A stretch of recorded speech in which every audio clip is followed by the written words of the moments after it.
Seja bem-vindo à parte 2 do dia 24. Um dia de cada vez caminhando pela palavra de Deus. Neste áudio, vamos conversar sobre Mateus 24. Eu vou falar aqui, mas ore no seu quarto em relação a este capítulo.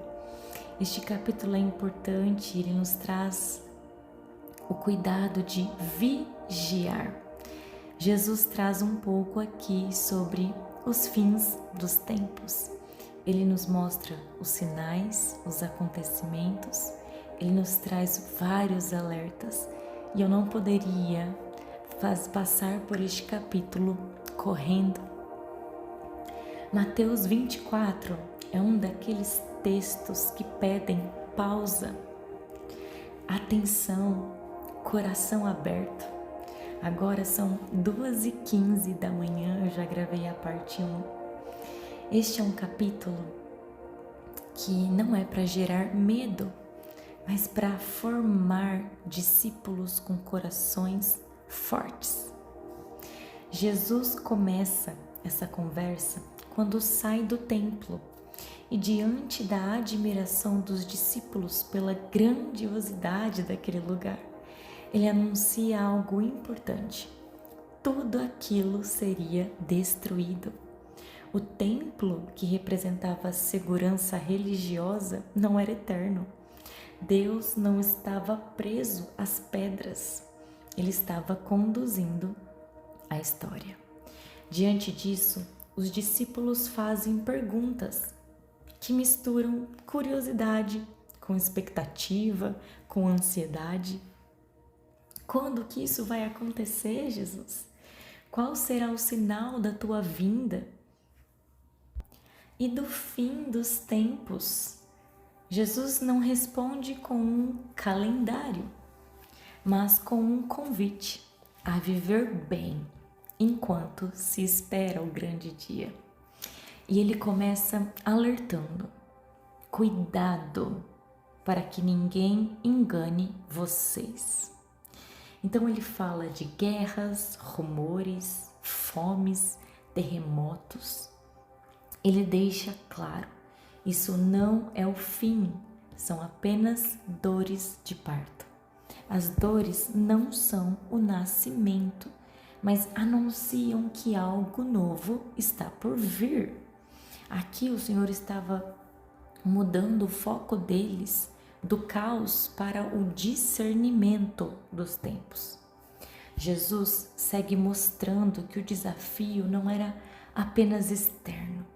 Haveria perseguição, ódio por causa do seu nome, falsos profetas de monte. E talvez o alerta mais sério de todos que Jesus traz neste capítulo: o amor de muitos esfriaria por causa da maldade que estava aumentando, que iria aumentar, né? O perigo maior não estaria só fora quando este dia chegar, mas dentro do coração. Ainda assim, ele afirma com firmeza: quem perseverar até o fim será salvo. Perseverança é sinal de fé viva. Quando Jesus fala da coisa horrível mencionada pelo profeta Daniel, ele não está usando uma linguagem vaga ou simbólica demais. Ele aponta diretamente para uma profecia conhecida das Escrituras, que trata da profanação do que é santo e da oposição aberta a Deus. Quando ele diz: quem lê, entenda, não é um convite à curiosidade profética, mas o discernimento espiritual, ao estar pronto, preparado para aquele momento.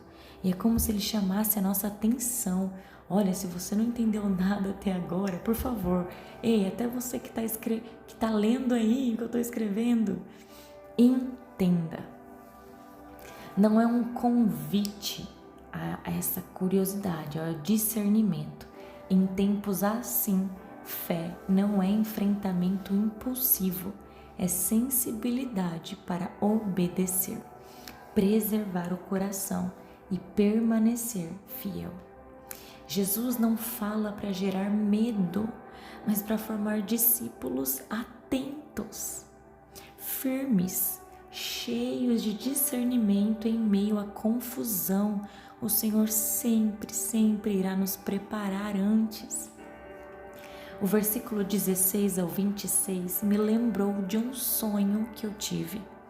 Enquanto eu lia esses versículos, imediatamente eu fui levada a lembrar de um sonho que eu tive há 1 ano e meio atrás, mais ou menos. E literalmente o meu sonho foi o que estava escrito nestes versículos. Eu sonhei que tinha chegado os fins e eu só sentia no meu espírito: vá para os montes, suba aos montes, suba as montanhas, vá para as montanhas. E enquanto eu subia, eu não me lembro se eu carregava alguma criança junto, e eu não me lembro agora se eu sentia no espírito ou se era um anjo. Mas ele fala, essa sensação, esse anjo falava: suba a montanha e não pare. E no meio do caminho, um senhor que parecia ser inofensivo abriu uma portinha assim e falou: entra aqui, ele está aqui, aqui é seguro, entre. Neste momento, quando eu olhei, é como se eu sentisse algo dentro de mim, ou este anjo falando, que eu não me recordo agora, não entre, isto é uma armadilha, continue subindo a montanha, o monte. E é exatamente o que Jesus traz nestes versículos, e eu me lembro desse sonho e testificou no meu coração. Então guarde este capítulo, peça a Deus discernimento na sua vida, no seu dia a dia. E continuando, Jesus então alerta sobre falsos cristos, sinais espetaculares que aconteceriam, e ele deixa claro que a verdade não se mede por milagres, mas pela fidelidade à palavra. Ele diz que a volta dele não será secreta, não é um que vai ficar sabendo e te contar: ei, vem aqui, ele vai estar aqui. Não vai ter confusão, não será escondido, vai ser visível, como um raio que passa de uma ponta a outra no céu. Vai ser gloriosa, vai ser incontestável, todos verão e saberão quando realmente for ele. Na sequência, Jesus usa a figueira para ensinar que devemos observar os sinais, entender os tempos, mas confiar plenamente na palavra. O céu e a terra passarão, mas as palavras dele não passarão. A nossa segurança está em permanecer firmados na verdade. Quando fala sobre o dia e a hora, Jesus é direto: ninguém sabe. Qualquer tentativa de marcar datas não vem da Bíblia. Ele compara como os dias de Noé. A vida seguia normalmente, muitos casavam e davam-se em casamento, até que de repente tudo muda. Vigilância, então, não é viver ansioso, mas é viver pronto. Só esteja pronto quando aquele dia chegar. Jesus encerra com a parábola do servo fiel e do infiel. O foco não é o fim em si, mas como vivemos enquanto esperamos. O servo fiel cuida, serve, permanece constante. Esperar Jesus não é parar a vida, é viver com fidelidade todos os dias. Mateus 24 nos ensina que Jesus voltará, que o mundo passará por crises, que o maior perigo é o engano e que vigilância é uma vida alinhada. Esse capítulo não foi escrito, mais uma vez eu digo, para gerar medo, mas para formar discípulos firmes, cheios de esperança.